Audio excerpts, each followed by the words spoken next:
This is less creepy and more odd and off-putting, and it left a weird taste in my mouth.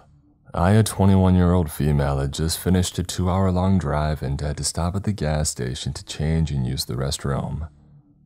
I got my clothes and I went inside and I started searching to see if there was a public restroom that I could use. I'm in there for like not even 10 seconds, but I did walk to the back to see if the corridor just out of sight was hiding a bathroom. It wasn't. I turned to leave, and when I do, the lady, a 40-something-year-old, who was just at the front chatting with the gas station attendant, walks out with me as I'm getting into my car, and she pulls out her phone and takes a picture of my license plate. I closed the door to my car, but upon seeing her, I rolled down my window because I'm a notoriously bad parker. I was embarrassed that maybe I had unknowingly parked really close to the curb. I'm part of a Facebook group called You Park Like an Idiot, and honestly I have a fear that I'll end up there one day. Keep in mind I'm like 21 and this lady is much older, kinda looks like a Karen but gave me contrasting nice kind and upfront and weird vibes. So I ask her, "Hey, is there something wrong with my car or how I parked?" I try to be as nice as possible without being like, "Hey, what the heck?" "Oh, I work for the city. I think I've got the wrong car, maybe the wrong person." "Oh, are you sure?" "Yeah, don't worry about it." "Okay, thank God, because I thought you were trying to tell me that I parked wrong." She said no, I'm good, and I think she called me sweetie, but the whole interaction rubbed me the wrong way. I can't remember if she worked for the city, was insinuating that she was working on something with the county, or had a friend who worked for the county, but that struck me as bizarre, since I've never met her before and quite frankly don't care unless she wants to involve me in something. My first thoughts were, 1. You park like an idiot. Initial thought. Why else would you take a pic of the front of my car unless I bumped into you? Which I didn't. She confirmed at the end that that's not it, and it wouldn't explain why the heck she mentioned that she worked for the county. Debunked. 2. Wrong person. Is she lying or is my car familiar? But why would you do it in front of me as I'm leaving, and why would she bring up that she's with the county? Not to mention after she took the photo it looked like she was going to go get back into her car.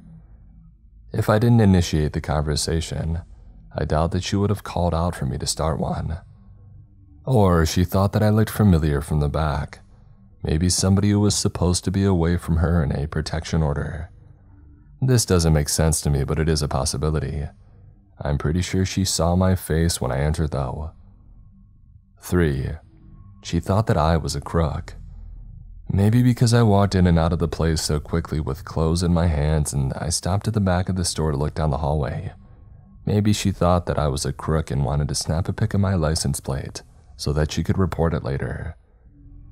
You can't blame me though, I needed to poop bad and I was running out of time to change. And this would be weird since she kinda saw me put my stuff in my car, and it was only my purse and my clothes. Or maybe I reminded her of somebody who has done some crime elsewhere. I don't really know.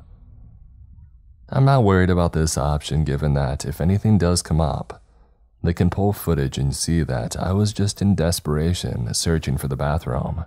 I'm squeaky clean on that one. 4. Paranoia or OCD. Possibility it's just a product of something else, but she seemed again like a mix of a Karen and a nice 40-something. I don't know how to feel about it, and maybe it's my anxiety, but there's no reasonable explanation that she would have taken a photo of my license plate. We don't know each other, we're very different in age, and I didn't hit her car nor did I break any law. It gave me weird vibes, so I don't know how to feel. It gave me anxiety for some reason, which I know isn't justified since I didn't do anything. I think it was something about the encounter in general, and the vibe of the exchange that's making me just very strange, and I wanted to rant/vent/share. Sorry, I don't have a good read in people. I should go touch grass now.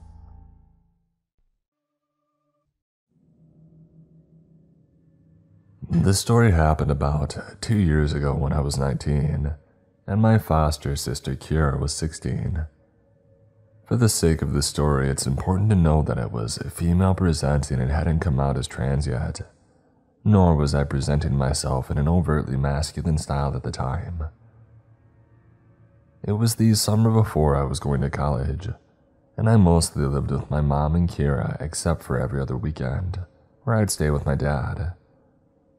Now, summers where I am can get really hot and humid, so we had a habit of waiting to walk the dogs until about 6 or 7 p.m., because that's when it would be cooler but still light outside.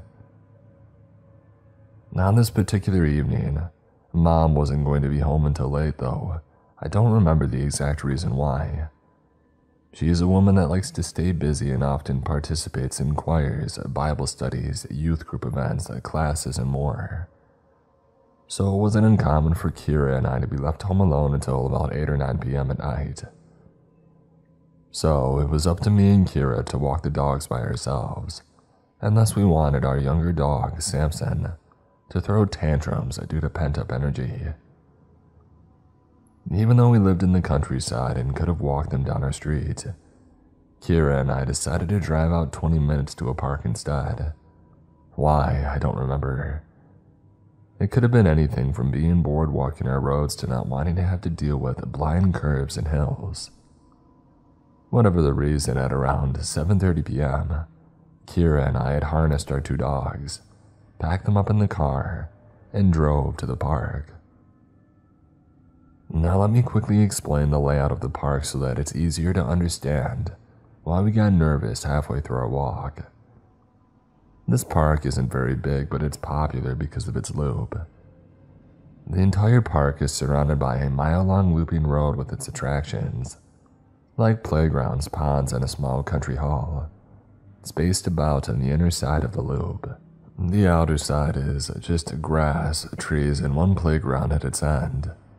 Thus, it's common and expected to pass people walking the loop at least 2 times if you're walking in the opposite directions, but not if you're walking in the same direction, obviously.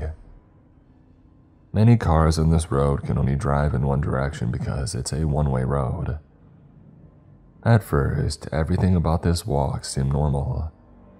I parked the car, we clipped our dogs to leashes, and we started on the loop. Every so often, we'd stop so I could take pictures of our good boys, particularly of Kira trying to wrangle Samson, who pulls like his life depends on it, and weaves around cause he wants to smell everything. It was while I was taking one of these pictures that the first encounter had happened. A man who looked to be in his 40s had walked past us, walking the same direction that we were, up towards the playground on the outer side of the loop. We smiled at Kira and nodded, said hello or cute dogs or something like that, and kept walking. I honestly didn't think anything of it. We're at a park at a time of day where it's common to walk around due to the cooler temperature, and people where I am are generally friendly. Smiling and saying hi is pretty normal, no matter who says it. We smiled back, maybe said hi or thanks depending on what he said, and that was that. Or so we thought. The man passed us again only about 10 minutes later, and directly across from where we had seen him previously, just like he did before. He smiled and said, hi. This time Kira and I looked at each other once he was ahead of us and stared. Well, that was weird. That kind of expression. Just 10 minutes earlier, he had passed us walking up towards the playground, and subsequently broke off from the loop, and he had been walking in the same direction as us. This time, though, he had cut in front of us, and he did it in a way where we had to stop to avoid running into him. Heck, he nearly touched Kira with how close he was walking. That was already weird in and of itself. The other weird part of him cutting past us in the opposite direction.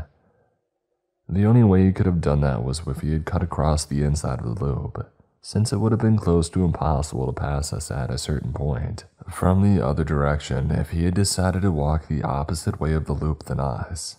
It came off almost like he wanted to walk by us again. But just like before, Kira and I brushed this weirdness off. The guy could have been enjoying a rambling stroll and done his own thing for all we knew. And besides, we had 2 reasonably sized dogs with us. Who would mess with us? Not even 5 minutes later, this man passed us again. Once again, and cutting so close past us that he nearly brushed his shoulders with Kira. Again, he smiled and said hi before walking off. This was officially the moment that I decided we needed to leave.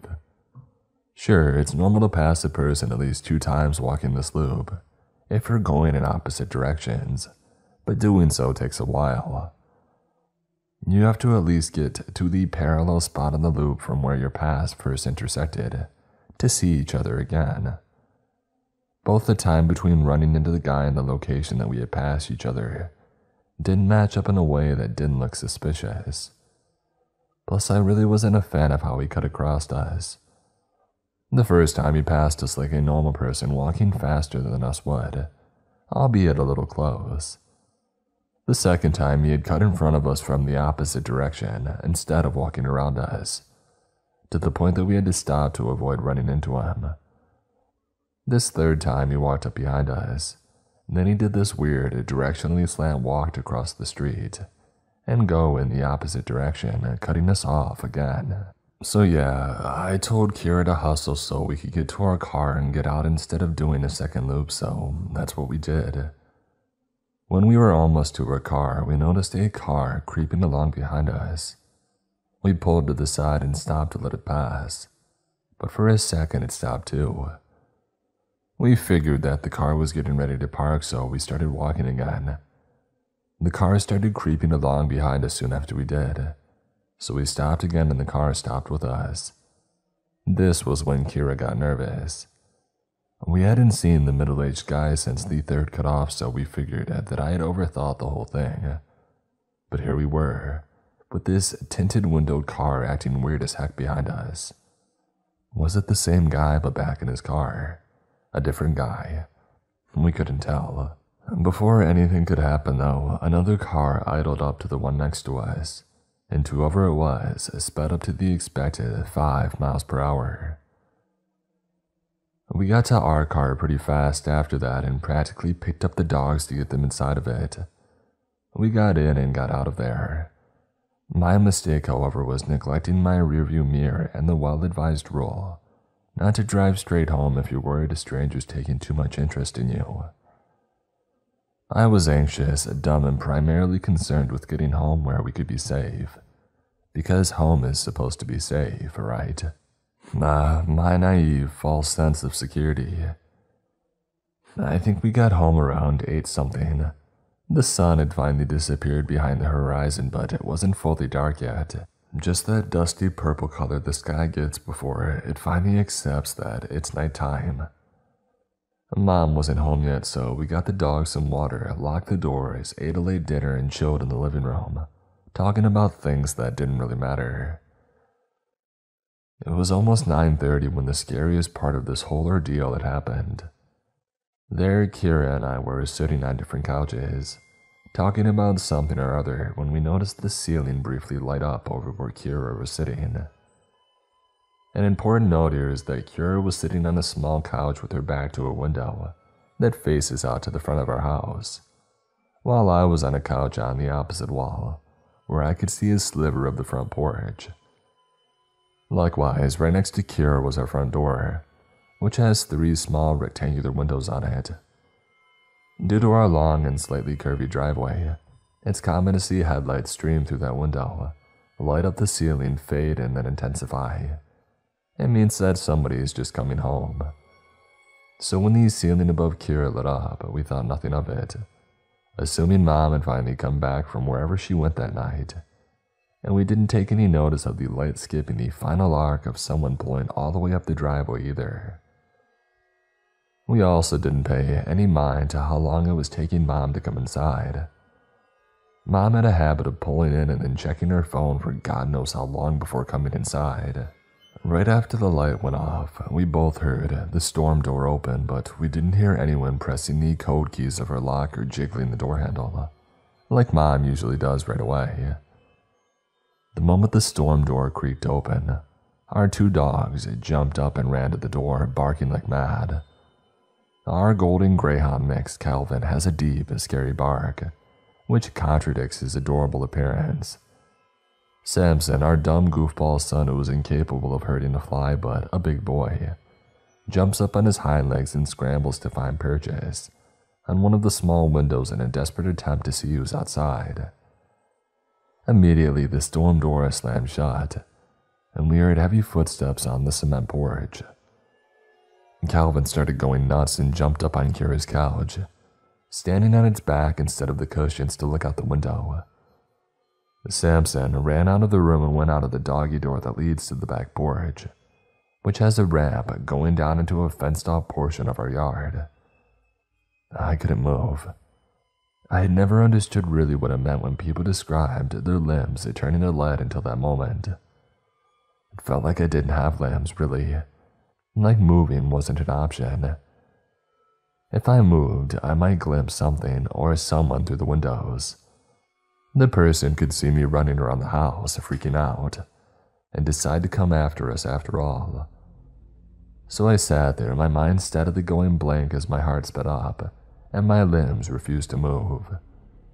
In the game of fight, flight, or freeze, I'm the freezer.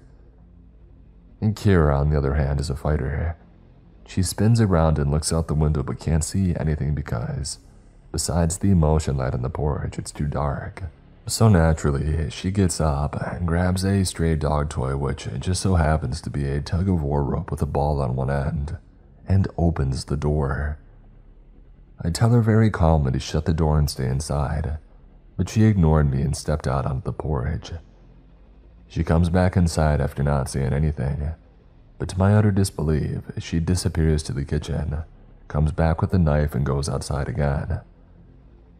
This time she's gone for a handful of seconds before running back inside and slamming the door shut. Breathless, she tells me that she went on a bit into the yard and saw the outline of a man by the rundown dog kennel that we don't use anymore. When she saw him and froze, he moved. This time, she listened to me when I told her to lock the door. I managed to call Mom despite my head being empty and my limbs being lead, and she convinced me to get up, make sure that all the doors were locked, including the basement, and making sure that the dogs were inside. I ended up making Kira go into the fenced-up section to drag Samson back inside, because I couldn't get my legs to move after thinking about doing it myself. Cowardly, I know. After Mom got home and looked around, finding nothing, we called the non-emergency number for the police, not wanting to bother them in case we were overreacting. 2 cops came by and walked around our yard and found nothing. We got the sense they didn't believe us, but instead saw us as 2 overexcited girls with exaggerated imaginations.